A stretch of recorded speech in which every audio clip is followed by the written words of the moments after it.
make a narrative as if like I'm scared of. I think Devin's a tremendous fighter. Do I think Devin Haney can beat me? Hell no. Hell no. Yeah. For me personally, I'm on a different level than everybody. Yeah. And when it comes down to boxing, because Devin, he's a boxer. It's on him. You know what I mean? It's on him. He knows that he's going to get this fade sooner or later. So it's only a matter of time. Obviously, we can't go down. You know, we can't go down to 135. So, you know, he would have to come up. And, you know, he can get this work anytime. He ready. I see greatness, man. I see greatness. Shakur practically beat him with one hand, man. That jab, man. Most important hand you have, man. You know? And he looked good doing it, sharp. You know what I mean? Distance. He did everything, man. Shakur Stevenson is reportedly gearing up to clash with Devin Haney at 140 pounds. Fully embracing the rehydration rules and radiating unshakable confidence, certain that his speed, precision, and ring IQ put him a step above any opponent. All of these guys, if y'all want me to come to 147, I'm coming in with rehydration quality. I don't even do that. Yeah. But why am I going up to these guys' weight classes if I'm not planning on going? Devin Haney is adamant that the showdown with Shakur Stevenson will take place, exuding focus and determination, leaving no doubt that he is fully committed and hungry for this fight. Core still at 135. You can't, you know, say your name without saying Shakur to your female tank, right? It just is what it is.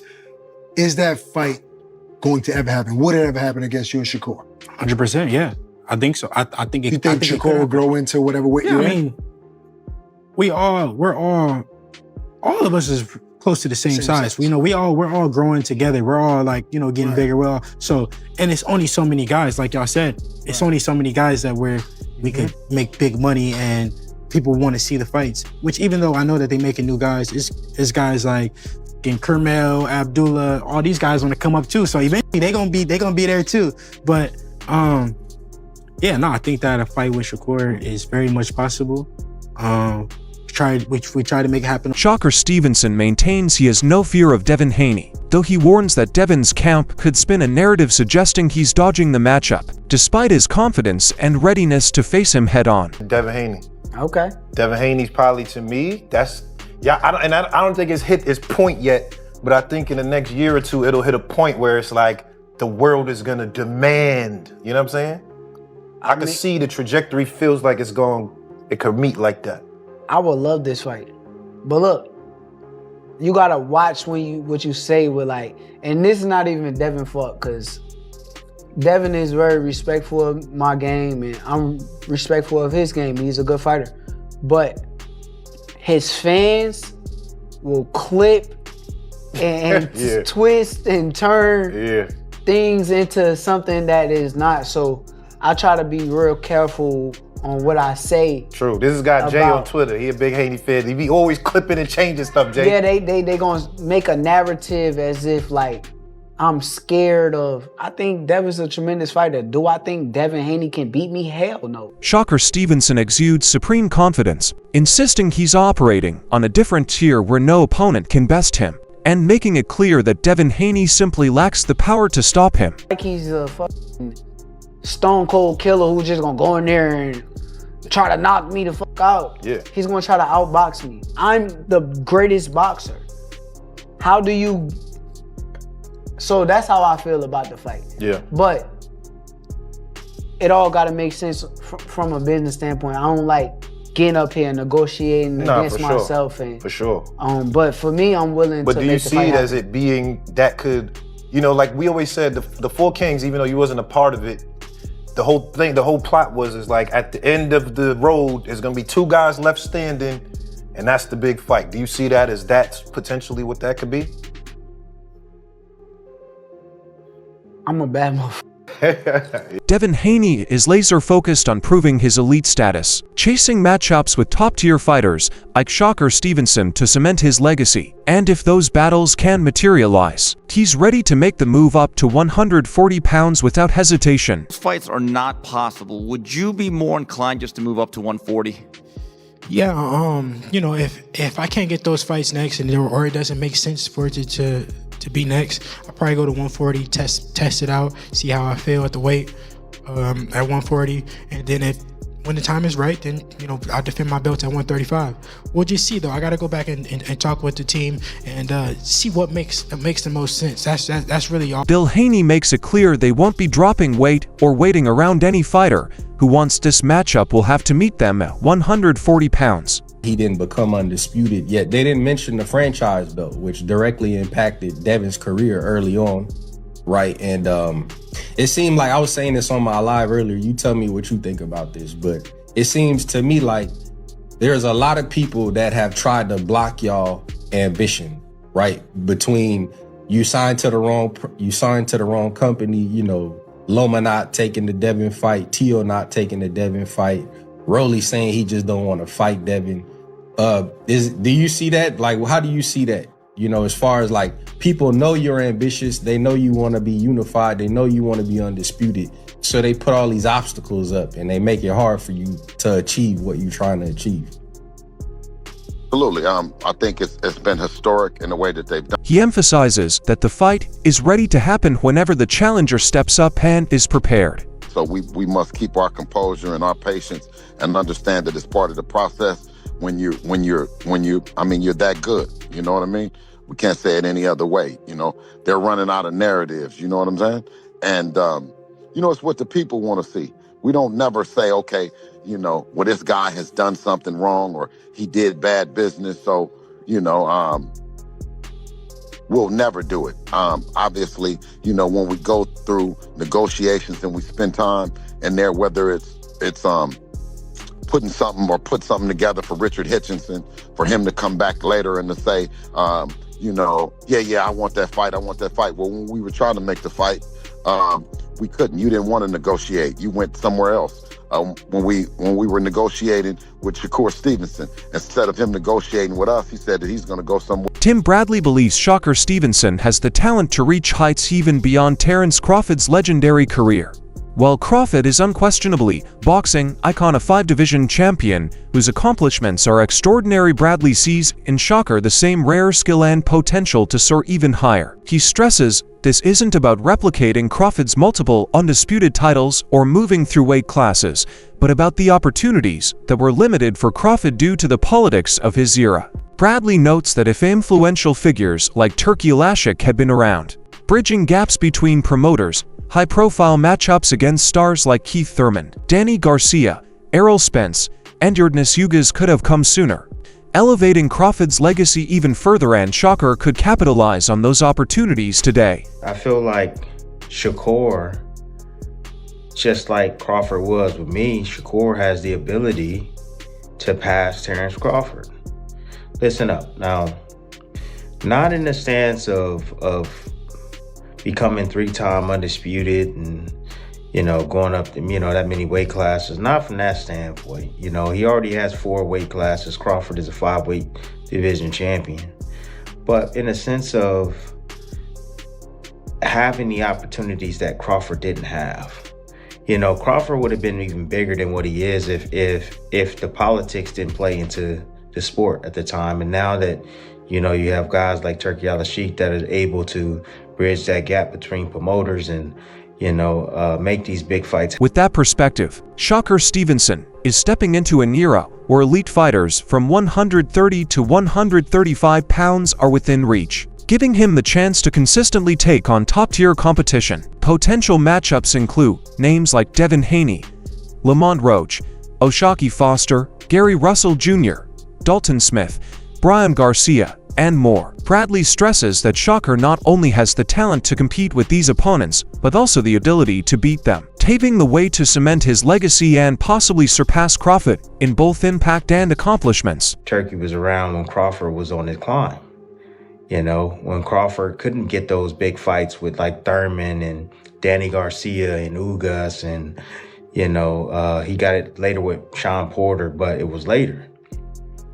But imagine if Crawford was able to have that run and, Errol Spence, Danny Garcia, Ugas, Keith Thurman, the list goes on. If he would have had all those guys on his ledger, imagine how big Crawford would be. He would be even bigger than what he is today. You know, bigger than what he is today. So with that being said, you know, with these fighters hovering around 135, these talented fighters, hovering around 135, 130, you know, guys like, you know, Shakur Foster, like I mentioned, going to go up to 135. He's big enough to go to 135. A significant hurdle remains. The watching these two in action shows that, barring any foul play, they're both extremely tough to beat. Devin Haney fires back at Shakur. Shakur answers in kind.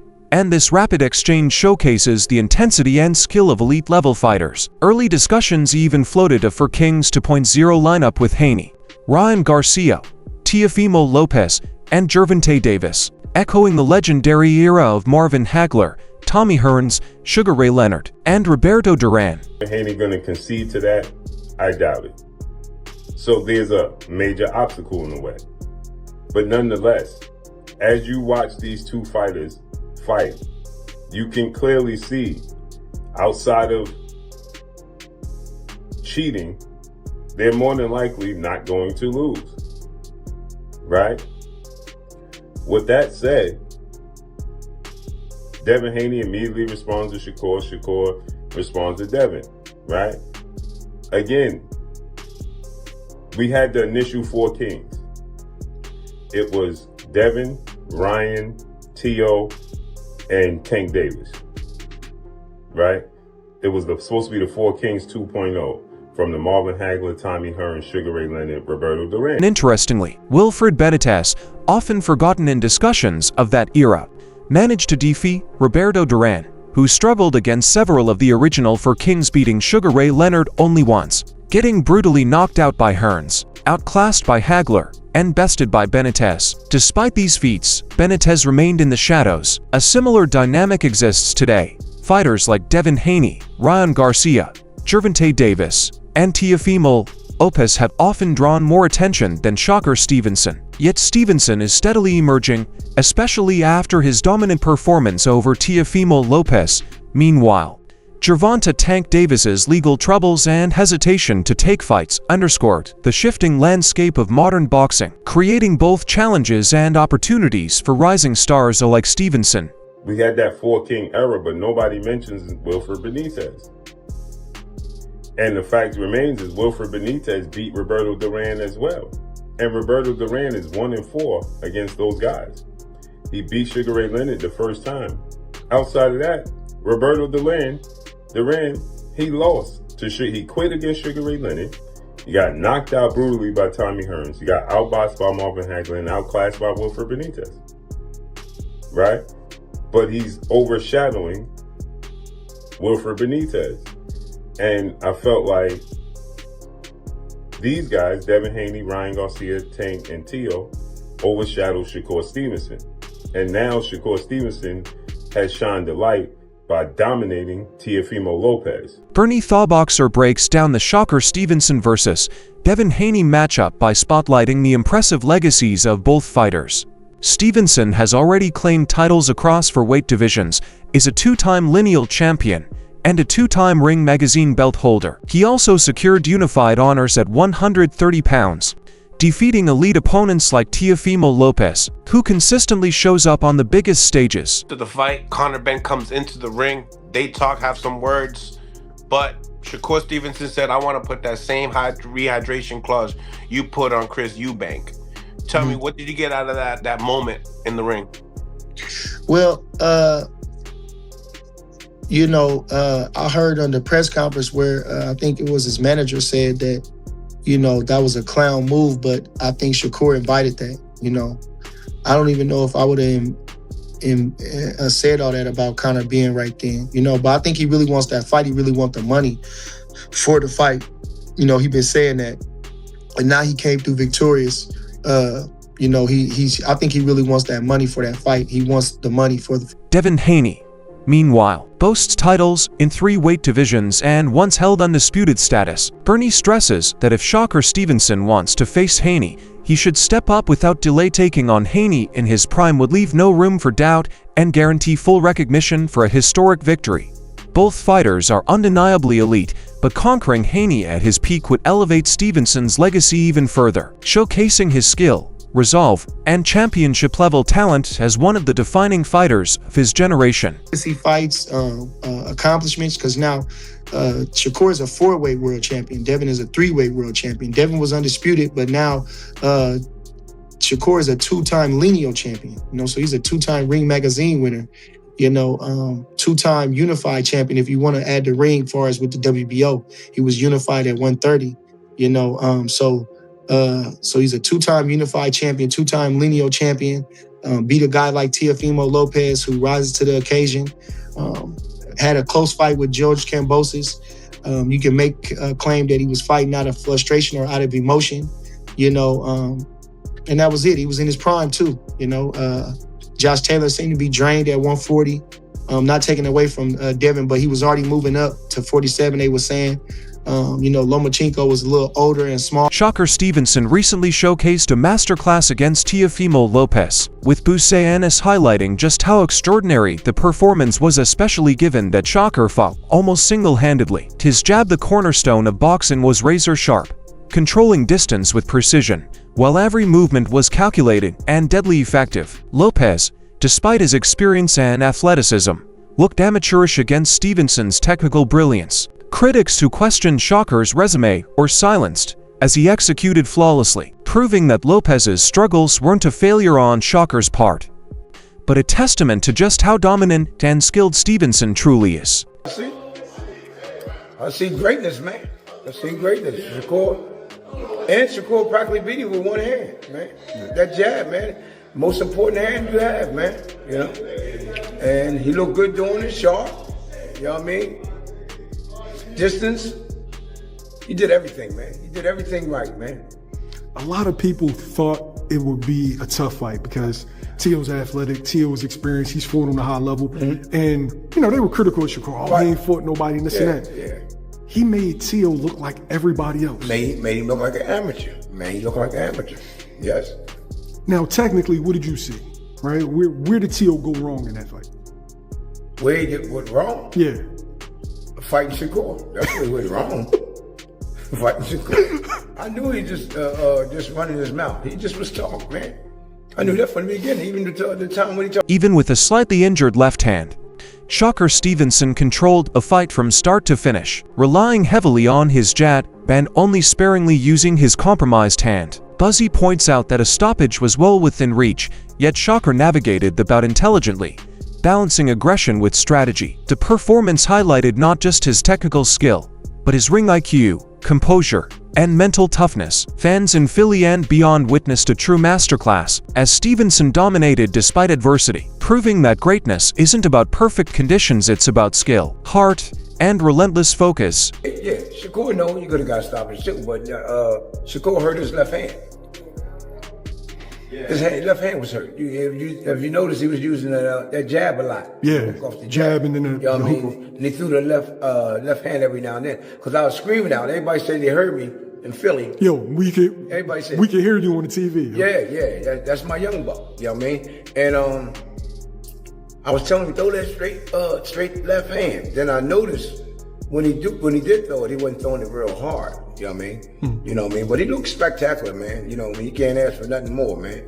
And with me, I don't care about what people say, man. They always want to talk about you and say, oh, he should have did this, should have did that. He did everything that he was supposed to do, and he did it right. The matchup between Shakur Stevenson and Devin Haney has fans on the edge of their seats, as two elite fighters prepare to collide with skill, speed, and relentless determination. Every exchange in the ring carries weight, with analysts and fans dissecting styles and past performances, debating who will emerge victorious. Stevenson's technical precision meets Haney's agility and power, setting the stage for a high-stakes, unpredictable showdown. The anticipation is electric, and this clash has the potential to define both careers, delivering one of the most unforgettable bouts in modern boxing. Fight that even remotely sparks my interest for Shakur Stevenson is this guy right here, Devin Haney. Look at them, they're the same size. Obviously, Devin's moved up to 147. Shakur demands a catch weight. We'll see if Devin goes for the bait, because I think Shakur Stevenson, there's no doubt about it, he has the skills to compete at 147 to be 5 weight division champion. I feel like that would be. That's a wrap for today's video. Stay tuned for more, and we'll see you next time.